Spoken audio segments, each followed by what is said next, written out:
Hey y'all, so I wanted to try the Fresas con Crema nails that I seen off a nail tech on TikTok. I'm going to be posting her screenshot right here. Shout out to her.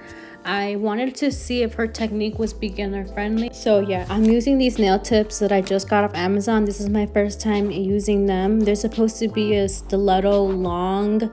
It's supposed to help you shape with coffin, eliminate that shaping time with coffin, because we all know coffin takes such a long time to shape. They also have a bit of a C curve to them, which I know a lot of people like because it looks more sculpted than tips. But to glue my tips, I honestly just use the Kiss glue. I buy this off Target, Walmart, Walgreens.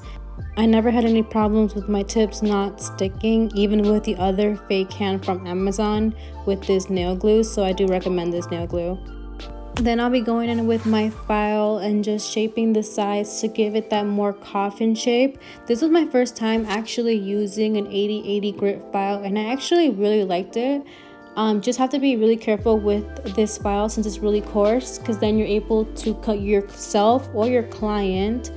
And only use this on acrylic. Please do not use this on your own nails because you will damage them, okay? I filed and prepped the nails off camera, but with my first bead of acrylic, I'm just going to be placing it right at the bottom and just dragging the product down lightly. I like to build the nails from the bottom up. Everyone does nails differently. This is what works for me, so maybe this method may not work for you, but this is just how I build my nails. And then for my second bead of acrylic, I'm just going to be placing it a little bit above the first one and then just dragging the product down lightly. I also don't follow the 3-bead method rule. I just build the nail to the thickness that I like. That's just also what works for me. I always clean the sides of the nail tips with my brush, like what I just did right there. For my last bead of acrylic, I'm just going to be placing it right in the cuticle. So I had noticed that maybe when I was filing that the nail tip moved. So I was trying to push the nail tip back in, and yeah, but it's okay. I fixed it, just put some acrylic on top of it, and then I put the strawberries on top of it. The strawberries I got off Amazon, I really liked them because they were cut really thin, so I had no problems with them when it came to encapsulation. So what the nail tech did on her TikTok was cover the strawberries in the acrylic that she used. So at first I was skeptical because I was like, well, how are the strawberries gonna show if they're covered in acrylic? But then you're actually gonna file them down to the thickness that you want, depending on the style that you want. If you want the strawberries to pop out more, then obviously you file the top more. Or if you want them to look more like they're in the Fresas con Crema, then you don't file the top as much.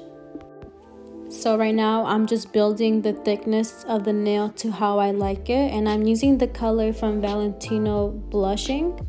So the nails are a little bit more thicker than what I'm used to working with, but I filed a lot of it down, so it ended up working out. So just trust the process. I know it looks thick, it looks a mess, but trust me, it will come together. This is what the nail looks like before filing. Using my round ceramic drill bit, I'm just going to be filing off the excess acrylic so that way my strawberries can pop out. Since I made the nails a little thicker, it did take me longer to file, so I do recommend not making the nails as thick as I did, but now I know that for next time. And for my top coat, I'm using my one and only, the Beatles top coat off Amazon. If you still do not have this top coat, please go and buy it. I've already said this in my 5 videos. I'm tired of saying this. Just go buy it, okay? So that is the Fresas con Crema nails. Thank you so much for watching, and I'll be posting another video soon.